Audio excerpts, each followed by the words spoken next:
Yeah, these words are heresy or an insult or whatever to pretty much every gambler on the planet, at least in their minds.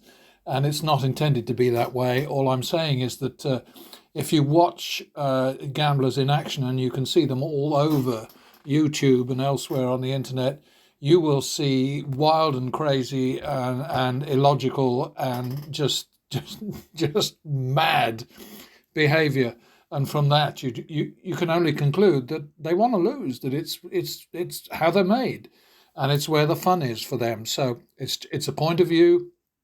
Anybody can disagree with it, obviously, and I'd love to hear from people to see what they think. But I don't expect necessarily to have any gamblers telling me, "Yeah, you're right about that." Okay. Sorry, I had to start with laughter, but sometimes I struggle so hard with this damn screen recorder, which I should not be rude about because it really does a great job, given the fact that I paid Zip for it.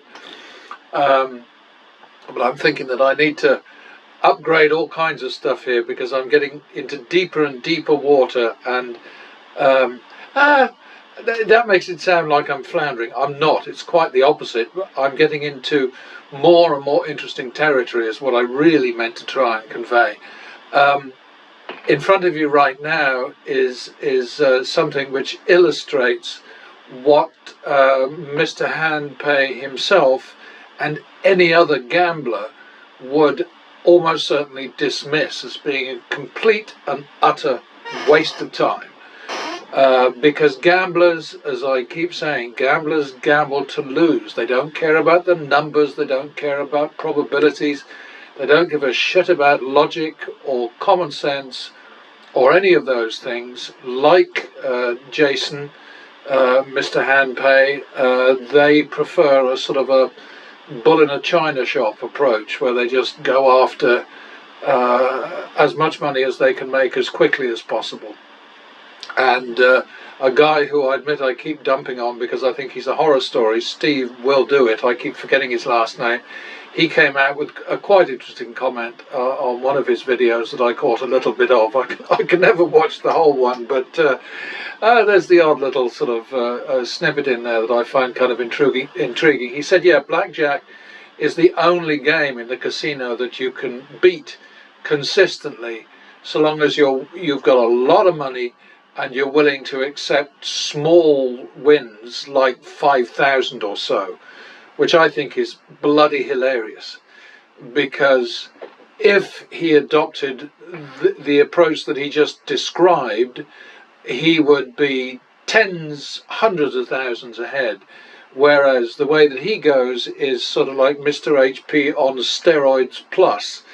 He just goes completely ballistic and along the way insults the intelligence of his audience and everybody around him and whatever. But anyway, that's a whole other question. What this is simply an analysis of the latest video that Jason Boehlke put up on his Mr. Handpay. Oh God, I'm sure I've mispronounced his name. I'm sorry, Jason, if I've insulted you. I don't mean to. This is the one. Don't tilt. Mastering my mindset to conquer the tables. Okay, not many bets, but of course, what he does is something that I consider to be utter madness, and that is that he bets 3 hands at a time, bets exactly the same amount each one. And in consequence, in my experience, it's not just my opinion, it's based on my experience, it's just nuts. If you're going to bet multiple hands, then you need to do it the way that Max at MG21 used to do it, which is advantage play. It's you play out a negative deck by betting a lot of hands. And then as soon as the deck becomes positive or becomes advantageous, then you pull down to 1 bet. Now, Jason did mention in this video that if you bet 3 hands, then you're not allowed to bet less. So clearly the casinos have caught up with the max approach, max of MG21, that is, as opposed to max as in maximum. And they've caught on to the fact that that it can be advantageous to shrink down to one focused hand once you've bled off the disadvantageous cards. So anyway, to try and sort of get down to cases here, what I've done is I have recorded, as you can see, all of Jason's bets, and then I've played pattern betting rules using Jason's parameters, which is basically 500. That's the lowest amount that he bet in this session, 500 minimum and 5,000 max. The 5,000 max is a pain in the ass for me, because if I'd been able to go higher than that, I'd have made a lot more money. And I only where did I did it maybe twice. I went to the max in these sessions.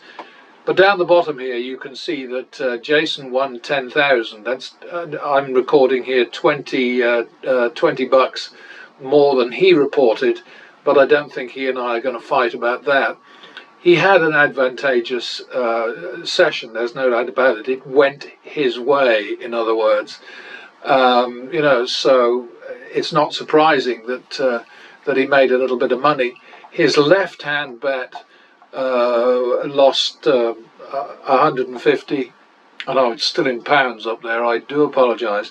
Let me fix that before Americans come after me. Oh God, I can't now. You just have to live with it. I'm sorry, because if I change that to dollars, then all the percentages turn into dollars as well. So just trust me. He won 150 bucks up there, and then in the middle bet he won 4,700, and in the right hand bet he won 5,450. So that's his 10,000, which is a very nice little profit. But the sad news is that the way he plays his bull in the china shop approach. If you look down here, this is his ongoing bankroll. He hit after just a few rounds, 10 rounds, 9 rounds, whatever, 1, 2, 3, 8 rounds. He hit 20,550 ahead, and then after that he didn't. Well, he got close to it here at 20,250 ahead, and then basically he just went in the toilet. The story for pattern betting is quite different. Got up to 43,000 ahead, and then in that final stage where he came down to just one hand, which actually is a bit puzzling, because he said in the beginning of the video that if you're betting 3 hands you're not allowed to come down to 1, but he then did exactly that. But the last the 1 hand session or extra bit here did him some serious harm. It cost him, let's see, cost him about 4 grand. But anyway, we got, with pattern betting, we got to 43 grand ahead, and then were knocked back to 35,000 ahead. And the reason for that is that Jason did something which I never do, and that is that he walked away in the middle of a recovery. Here, he should be saving this information here. These 2 bets here, his down and out here, to roll it over to next time. And same here, you know, he's got an open end here. And this one is this one good? Yeah, this one's good for me, but not good for him. So all I'm trying to say here is the pattern betting rules that you see in front of you are exactly the same as in every other video that I've ever done, and the same in all the other worksheets. On all the other tabs in this worksheet, and you know, so that's easily checked by anybody. The difference being, of course, that it's 500 minimum instead of the usual, which for me is 25. And at the end of the day, he did well. Jason did well. He got nearly 10% player edge, which means that his total action was 103,100, and he made he held 9.7% of that, which is very good. I did better with pattern betting. I bet more than him, 150,000, so nearly 50% more. But then I won 3.5 times as much. So, and for me, my player edge was 23.3%. And I just can't overemphasize the fact that, you know, you can find these rules as displayed in front of you right now anywhere on any of my channel, and you know, whether it's baccarat or blackjack or whatever, you know, because the rules are strictly followed. The difference for me, of course, is hitting the limit, which I didn't like. I mean, down here the bet should have been 8,000, I think, and instead of that I could only bet 5,000, so that cost me 4,500 right there. And where was the other one? Now this one was fine. That 5,000 ended up working out well. But the message I want to get across here is that it is crazy to bet 3 hands. What will happen to you so often is that you know, you'll end up with pretty much of a washout. You'll get, you know, I don't know how many sort of I can't cover everything in these spreadsheets. Well, I suppose I could if I took a lot longer with them, but knowing that nobody's looking at them, and knowing that Jason in particular won't take any notice of any of this, there's a limit to how much time I'm prepared to put into these things, because I always know what the outcome is going to be. I always know that pattern betting is going to kick the shit out of any kind of random betting, which is a polite way of describing what Jason and his ilk, Steve Will Do It, and Vegas Matt, and various other folks, you know, sort of random betting against random outcomes is just bloody foolish. There's no doubt about it. And I knew going in, I had complete confidence going into this particular analysis that I would come out with pattern betting on top, because that's how it always is. It always ends up that way. So Jason, if you ever catch this, just believe me, I don't hold you in low esteem at all, and I don't suppose you give a shit in either direction, because you're making tons of money and you seem to be enjoying yourself, and you seem like a nice guy. I mean, you interact with dealers very well, and with pit staff very well, and with other people in the casinos, and I think that's exactly the right way to behave. You know, you have to be as nice to as many people as you possibly can, especially the people who work for casinos.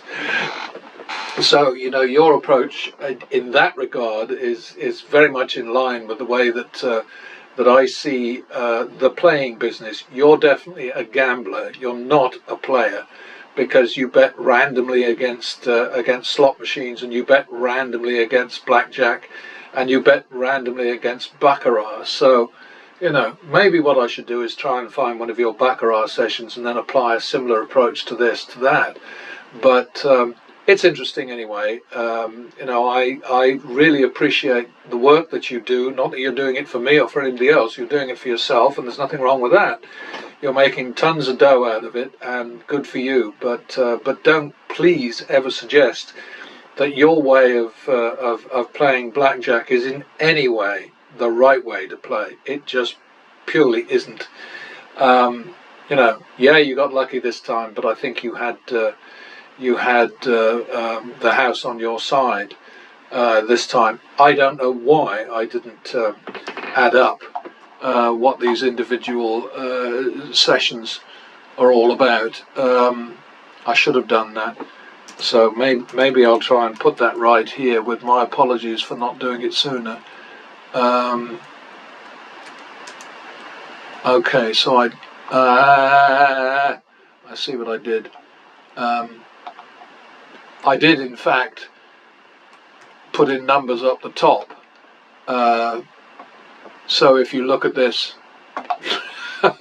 I'm better at this than I thought. What you had, Jason, or whoever's watching, +2 in terms of things being on your side there, negative on the middle one, or at least 0, not negative, 0, neutral on the middle one, and +5 on the right hand bet.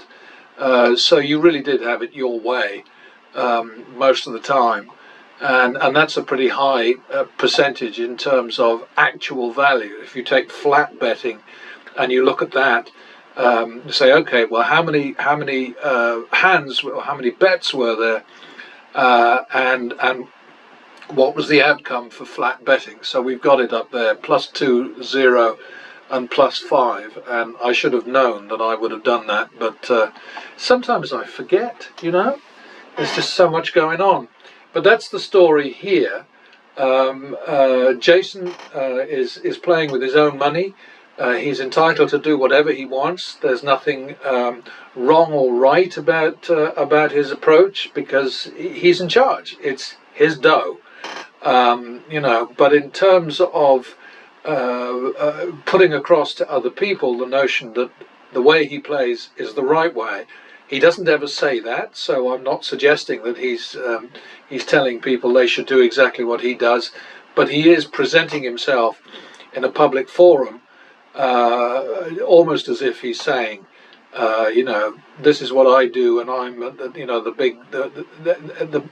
big guy here. So you know, how I do it is the best way to do it, and clearly it's not. I mean, you know, pattern betting would have come out with 35 grand against 10 grand, admittedly against a plus, you know, a player-friendly session. There's no doubt about it. Even with 3 hands across the table, it was a player-friendly situation. So there you have it. If it's helpful to somebody, that would be great. One thing I know for sure is it's very helpful to me, because I do like to see mathematical as opposed to mythematical confirmation of my ideas, my approach.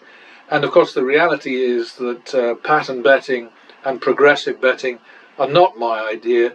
Been going on for years. I think probably even the ancient Greeks and Romans were pursuing exactly the same mathematical principles when they played whatever games they played back then. I think that you know, all I'm saying is that random betting against random outcomes is foolish and potentially deadly. And of course lots of people have lost fortunes and even given up their lives in a depressed state because they didn't do the sensible thing, which, well, the most sensible thing is to stay home and keep your money. But not many of us are going to do that, are we? So the next most sensible thing to do is to say, okay, I am determined to beat the house, so I want to learn how to do it. Teach me, or show me, or whatever. So, you know, this is part of what this whole project for me is about. I'm not selling the strategy because it's just too easy. You know, I mean, it's ridiculous. It's like saying, you know, I'm going to charge you $10,000 to teach you that 2 + 2 = 4. You know, I mean, come on. Anyway, that's the Jason Boehlke project that I just completed, and here we've got the previous confirmations that pattern betting works. And don't forget, gamblers gamble to lose, players play to win. Okay? Anyway, thanks for your time. I hope this has been useful, and see you soon. Okay, so I've I've done what I should have done, I guess, sooner. So my apologies, but I've tidied this up a bit. I've put in dollar signs where they belong. So any accidental insult to Uncle Sam, I hope has been corrected. The other thing that I've done is do a quick sum or two and get the gross AV expectation, given the action that's in front of us here, and the net AV expectation. And I'm only using Jason's action here for this number, but it's 1,257 gross AV. Well, the net AV is the number which takes into account doubles and naturals and extras, if you like. So that's a bit better. So basically what Jason has done is he's managed about 25% more than the net AV expectation. Pattern betting did considerably better than that, but pattern betting's total action is about 50% more than Jason's. So you can add 50% to those numbers there, and there's no sense in me taking up space by doing it, because it's easy enough to do in your head. I mean, add 50% there and you get about 2,000 gross expectation for pattern betting, and about 12,000, a little over 12,000, maybe $13,000 net AV expectation, and obviously pattern betting has done considerably better than that. Jason was about 25% ahead of expectation, and pattern betting is about 250% ahead of expectation. So that's just me tidying things up here a bit. I wish I was perfect. I'm not. I think probably at my stage of life I'm coming around to the idea that perhaps I will never be perfect. And then on the other hand, I think, oh God, what would I do if I met somebody who was perfect? I think I'd probably run away as fast as I could, which these days is not that fast, really. Anyway, that's it. As I said before, hope this is helpful, interesting. For some people, it's just amusing. It's silly. It's a waste of time. These are the people who don't give a shit about numbers or realities or probabilities or anything. I mean, what you have to keep in mind at all times is that if a game has a 1% house edge, then that negative expectation applies to every single bet. But what upsets that, of course, is that if you have a strategy which relies on patterns, or if you want to put it another way, streaks, then it's a different story. And I find it entertaining, frustrating, amusing, all of those things. The way people dump on the martingale, on the double up strategy all the time. And the latest one to do it is what does she call herself? Perfect pair. Trashing the martingale. If you bet a progressive betting strategy which only allows you to win one minimum unit at the end of a really sort of nasty losing streak, then you deserve to lose. You have to modify the martingale idea, the progressive betting idea. You have to bring it into the real world instead of the mathematical world where casinos repeatedly dump on progressive betting because they know it is the only way to beat their games. They are fully aware of it. They're every bit as clever as anybody who's ever gone up against them, because they hire the very best people to crunch the numbers for them and to help them protect themselves against the enemy, which in their minds is anybody who wins consistently. You're required by the casino as the perfect ideal customer to come in with half an idea or less than half an idea of what you're up against, to give up as quickly as possible, but to waste as much of your bankroll as you possibly can before you give up and go home. And I just had an email just this morning from a guy in California who's been following me and my blog and my channel for pretty much as long as they've been up. And once again, he's gone off to the local card room. He doesn't live anywhere where there's a casino, but they have card rooms. That's one of the peculiar laws of California, is that no casinos. But they have card rooms that can kick the crap out of any gambler.